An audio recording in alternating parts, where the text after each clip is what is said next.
Assalamualaikum warahmatullahi wabarakatuh. Saya Fer Rahmadi, NIM 1930202225, mahasiswa Pendidikan Agama Islam UIN Raden Fatah Palembang, ingin menyelesaikan tugas ujian tengah semester mata kuliah telaah kurikulum dengan dosen pembimbing Ibu Dr.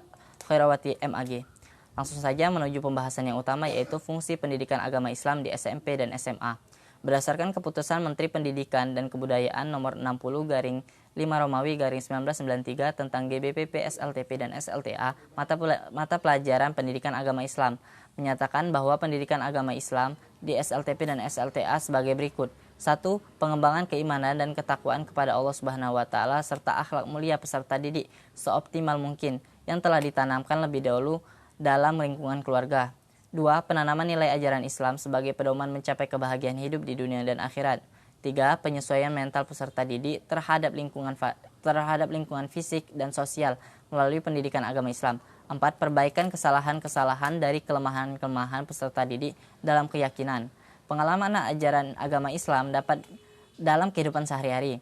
5. Pencegahan peserta didik dari hal-hal negatif budaya asing yang akan ditemuinya di dalam kehidupan sehari-hari.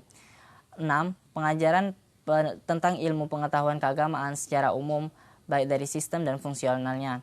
7. Penyaluran siswa untuk mendalami pendidikan agama ke lembaga yang lebih tinggi. Adapun mengenai ruang lingkup pendidikan agama Islam di SMP dan SMA meliputi aspek-aspek sebagai berikut, diantaranya yaitu Al-Quran dan Hadis, akidah, akhlak, fikih, tarikh, dan kebudayaan Islam. Pendidikan agama Islam menekankan keseimbangan, keselarasan, dan keserasian antara hubungan manusia dengan Allah Subhanahu wa taala, hubungan manusia dengan sesama manusia, hubungan manusia dengan diri sendiri, dan hubungan manusia dengan alam sekitarnya. Adapun mengenai tujuan pembelajaran PAI di SMP menurut kurikulum 2004 standar kompetensi SMP dan MTS disebutkan bahwa pendidikan agama Islam di SMP bertujuan untuk menumbuhkan dan meningkatkan keimanan melalui pemberian dan pemupukan pengetahuan, penghayatan, pengalaman, serta pengamalan peserta didik tentang agama Islam sehingga menjadi manusia muslim yang terus berkembang dalam hal keimanan dan ketakwaannya kepada Allah Subhanahu wa taala serta berakhlak mulia dalam kehidupan pribadi, bermasyarakat, berbangsa, dan bernegara, serta dapat melanjutkan pada jenjang pendidikan yang lebih tinggi. Adapun tujuan pembelajaran pendidikan agama Islam di SMA yaitu: pertama, siswa diharapkan mampu membaca Al-Quran, menulis dan memahami ayat Al-Quran, serta mampu mengimplementasikannya dalam kehidupan sehari-hari. 2. Siswa diharapkan terbiasa berperilaku dengan sifat terpuji dan menghindari sifat-sifat tercela dan bertata krama dalam kehidupan sehari-hari.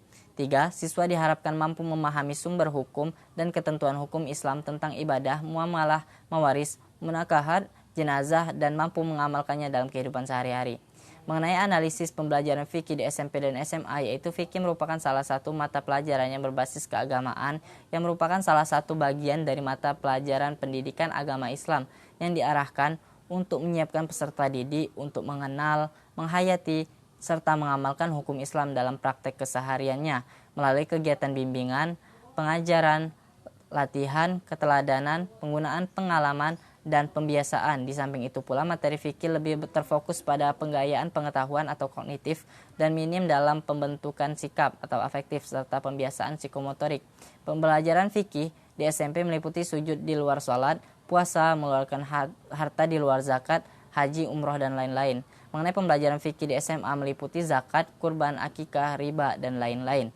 Analisis pembelajaran akidah di SMP dan SMA meliputi kompetensi yang dikembangkan dalam pengajaran akidah harus menjamin pertumbuhan dan keimanan serta ketakwaan siswa kepada Allah Subhanahu wa taala. Pembelajaran akidah adalah upaya sadar dan terencana dalam menyiapkan peserta didik untuk mengenal, memahami, menghayati, dan mengimani Allah Subhanahu wa taala dan merealisasikan dalam perilaku akhlak mulia dalam kehidupan sehari-hari melalui kegiatan bimbingan, pengajaran, latihan, penggunaan pengalaman, keteladanan, dan pembiasaan. Pembelajaran akidah merupakan dasar dari keyakinan dalam berperilaku siswa, baik menurut ajaran Islam dan bagaimana cara atau proses siswa untuk mempelajari agar siswa bisa memahami ajaran itu dengan baik.